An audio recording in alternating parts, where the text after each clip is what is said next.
Hi guys, welcome back to UCC 1101. This is Technical English and you guys are still with me, Miss Farah over here.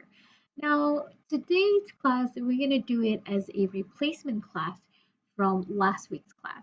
Okay, so in today's class, we're going to focus a lot on grammar, and I think I don't want to bore you guys so much when it comes to grammar. And this is also one of the reasons why I wanted to make it in as a recording because you guys can also come back again and refer to it whenever that you guys feel like you need to have it. Okay, so welcome. In today's class, we shall be looking at subject verb agreement.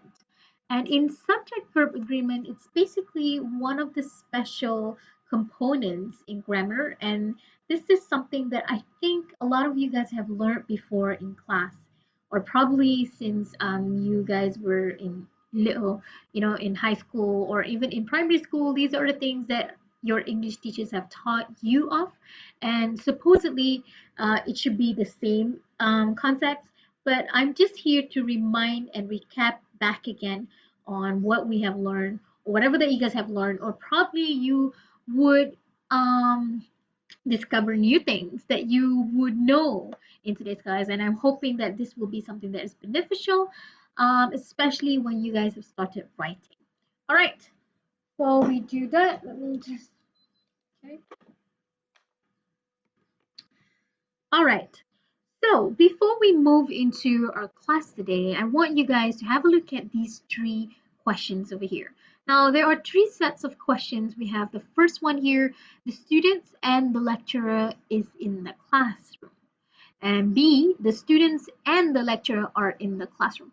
Which one do you guys think is the correct one? Is it A or is it B? And what I want you guys to do now is I want you to pause this video and I want you to go and grab your notebook or your book, whatever that is, and I want you to write down your answer over here. Please try and answer the second one and also the third one as well. The student as well as the lecturer is in the classroom. The students as well as the lecturer are in the classroom.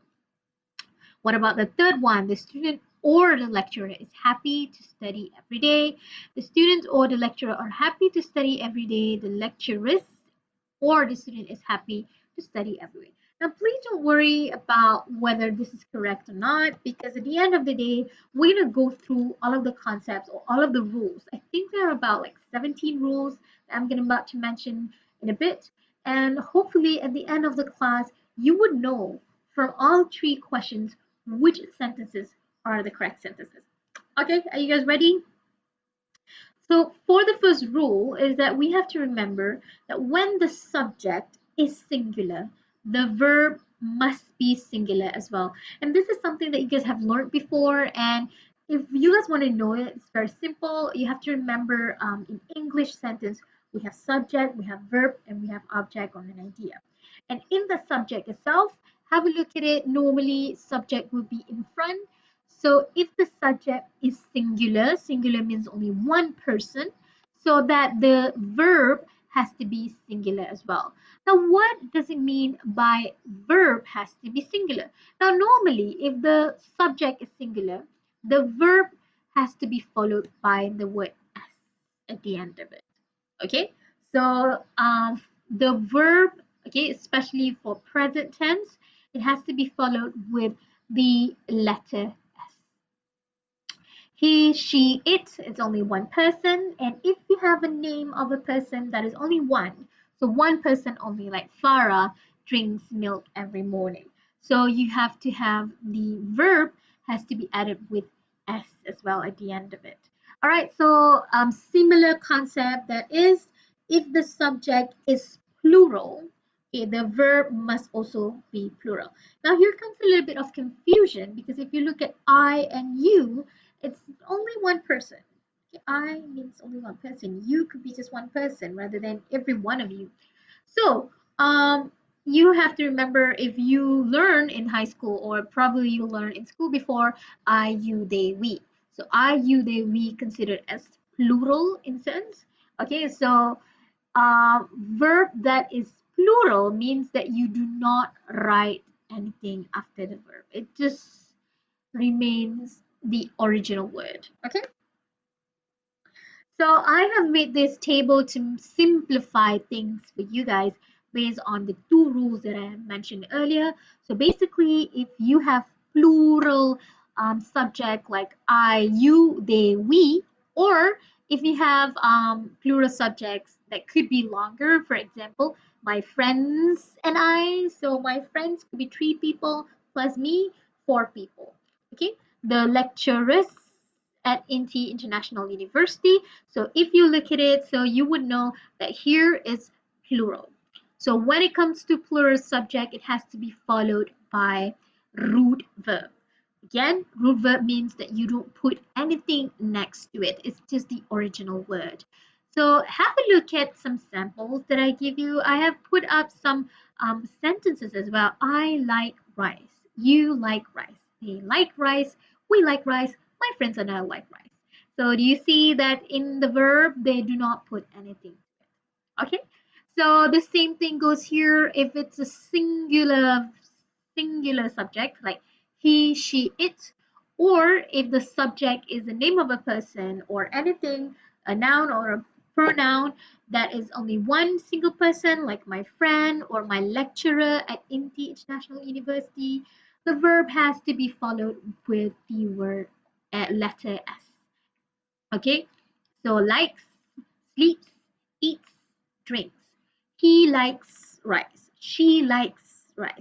It likes rice. My lecturer at International University likes rice. Okay.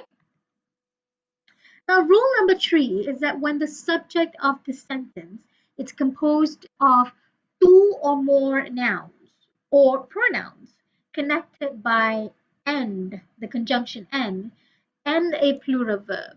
Okay, so you have to use a plural verb. Now let's have a look at here. Again, English sentence must be subject, verb, object, and idea.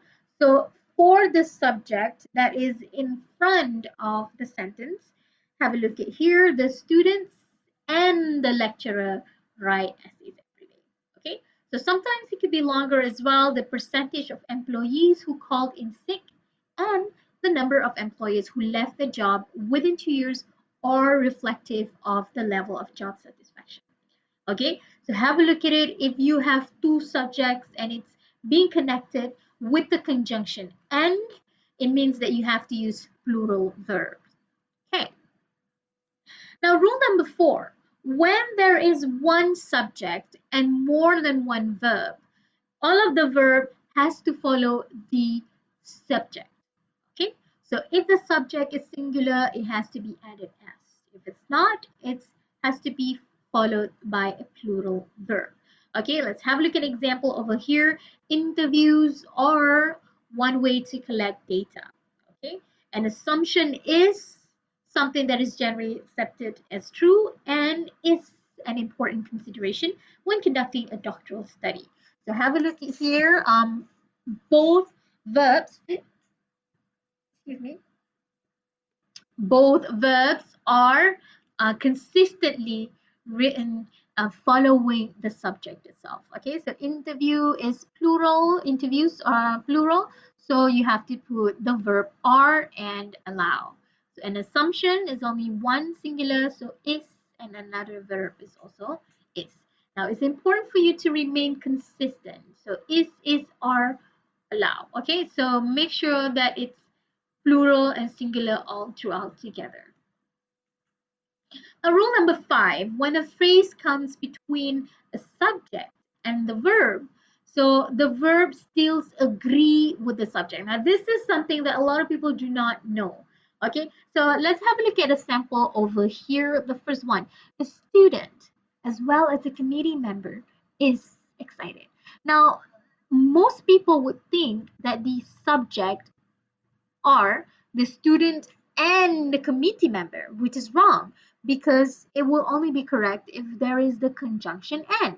But here it's a phrase by itself. It's a string of words that is not even included as part of the subject. So here the student as well as the committee member, again, the actual subject is only the student. So the verb that you have to use is. Okay, have a look again on the second one. The student with all the master's degree is very motivated. Okay, is student. Another one, the strategies that the teacher uses to encourage classroom participation include using small groups and clarifying expectations. Okay, so this is plural. Your verb has to be plural as well.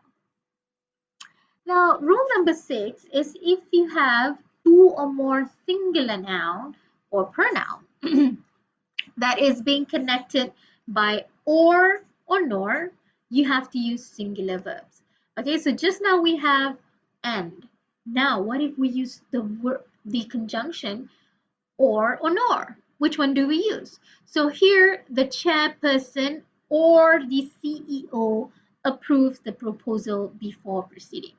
Now, there is a trick to this. Please remember, if this one, okay, the chairperson, it has to be singular, and then the CEO is also one person only. Okay? So if this one, the chairpersons, more than one, plural, or the CEOs, more than one person, approve. Okay, this two has to be the same, singular or plural. Okay, it cannot be not same. All right, because if it's not the same, it will be the next rule. All right, so now what if it's not the same? For example, the student, only one student, but we have a couple lecturers over here. So we're talking either the student or those lecturers. Okay, so the students or the lecturers. Okay, if that is the case, you have to follow the noun or the word that is closest to the verb. Okay, if you have two people or two subjects with the word or, okay, and it's not the same, one is singular, one is plural, you have to take the word that is closest to the verb. So here, the closest to the verb is lecturers, and the lecturers is plural, hence right. Okay, what if we reverse it? Have a look at the second one, the lecturers or the student writes. Okay, interesting. I think a lot of people do not know this. Okay, so or the student writes. Okay, now moving on to the next rule, rule number 8.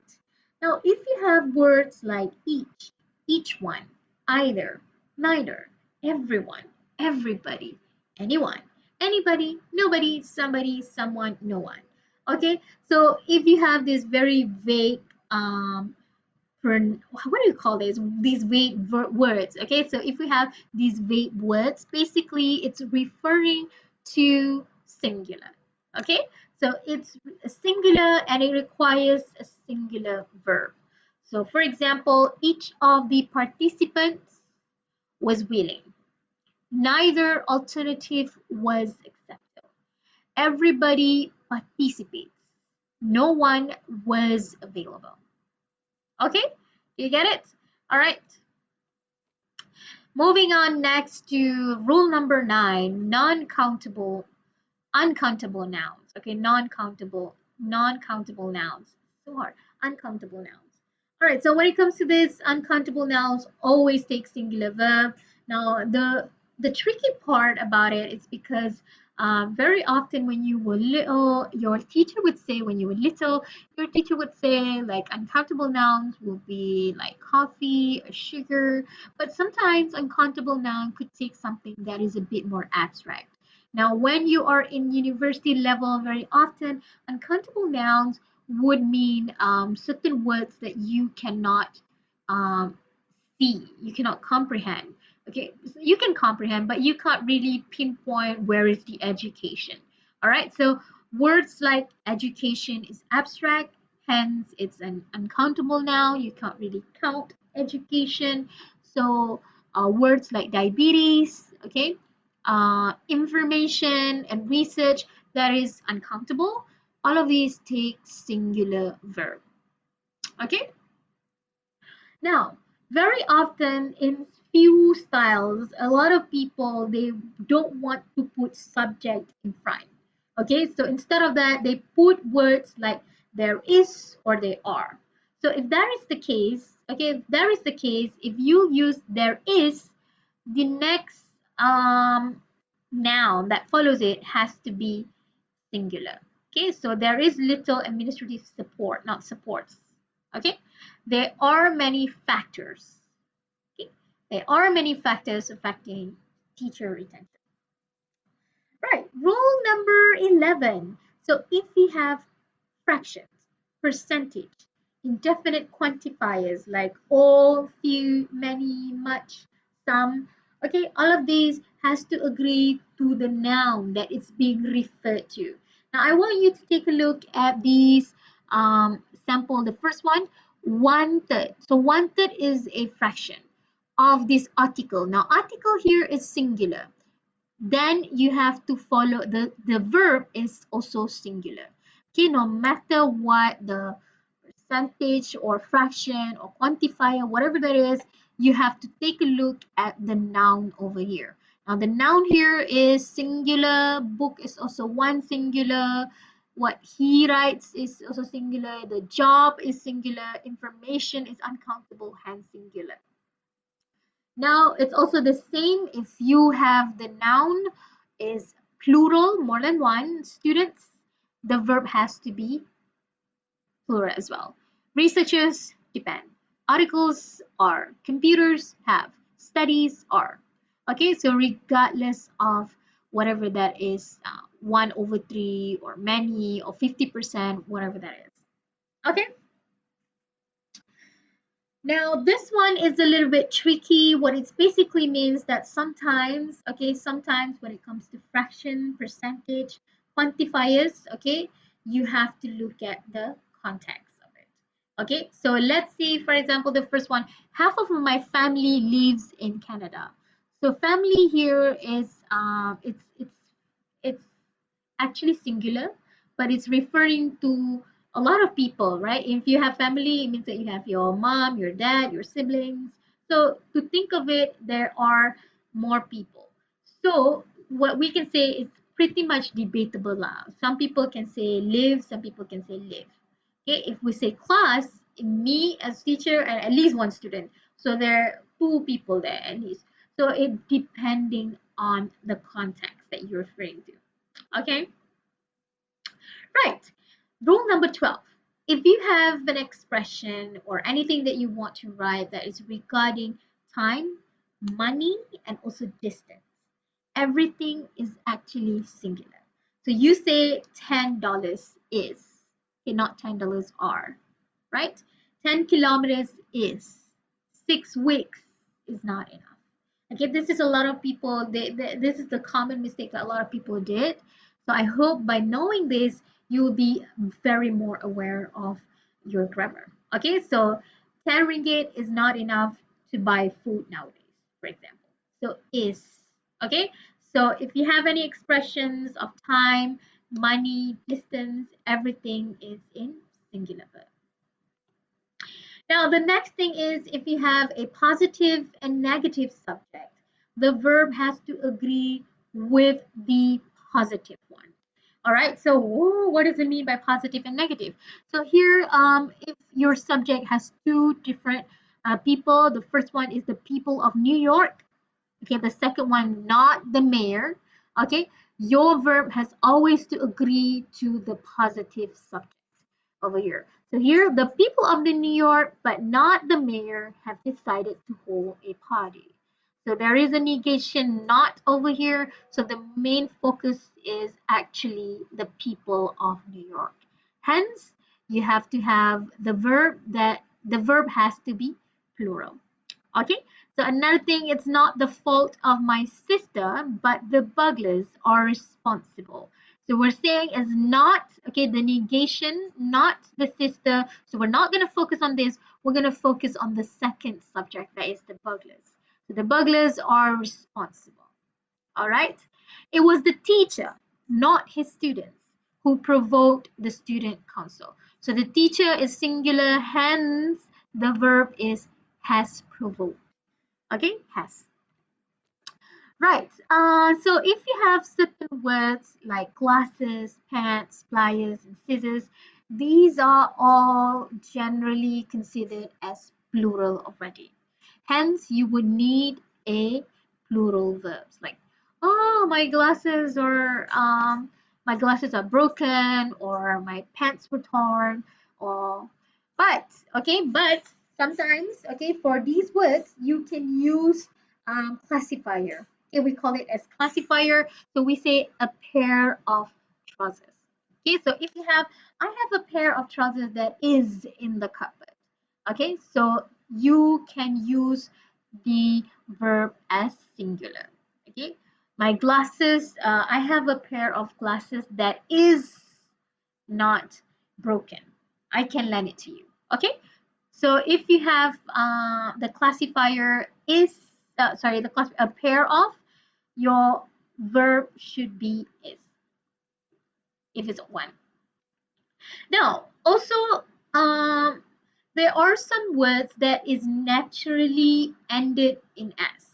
Okay, so it's just how it's being spelled, and it is actually singular, like the word news. Okay, the news is bad. News is not new plus s. Okay, so news is a word and it's singular. Another example is the measles. Measles is a type of disease. Okay, so it's just how it's being spelled. Okay, it does not necessarily mean it's plural.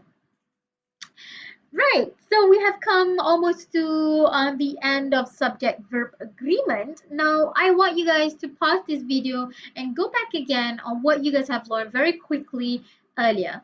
So, which of these sentences are correct? For the first one, the students and the lecturers, the answers would be are. Okay, so if you have the conjunction and, very naturally it means that two of it are the subjects, so the verb has to be are. Now, the second one, the student as well as the lecturer is in the classroom. So if you have phrase like this, in between the actual subject is only the first one. Okay, so the student is in the classroom. And finally, to make you guys a little bit confused and got you guys thinking a bit, this is a tricky question. Is actually all of it are correct. So you see here, the student or the lecturer is happy. So both of these subject is being sandwiched with the word or. So or can be a tiny bit tricky. So here, if both is singular, then the verb is singular. But what if it's not singular? One is singular, one is plural. Then you have to look at the word that is closest to the verb. So here, the student or the lecturess. So this, the closest to are, the verb is lecturess. Hence, you have to use the verb are. Okay, the same thing goes over here. The student is singular, hence you have to use the verb singular as well. All right, so these are just three out of many, many rules that you guys have learned. Again, some of the rules are just merely repetition on what you guys have learned before. So I'm pretty confident that you guys can do this. Now, some of them could be something that is new, and a lot of people tend to do mistakes on it. So I hope that you guys can go back again and refer back whenever that you guys need it. And hopefully, when you start writing, you will be able to write a grammatically correct sentence. Now, in order for you guys to get the attendance taken for Thursday's class, last week's class, I want you guys to go through and answer these 10 questions over here. Now, it's going to be in a separate discussion board that I want you guys to do. Once you have viewed my recording and also complete this homework, then only I'm going to take your attendance as attended last week.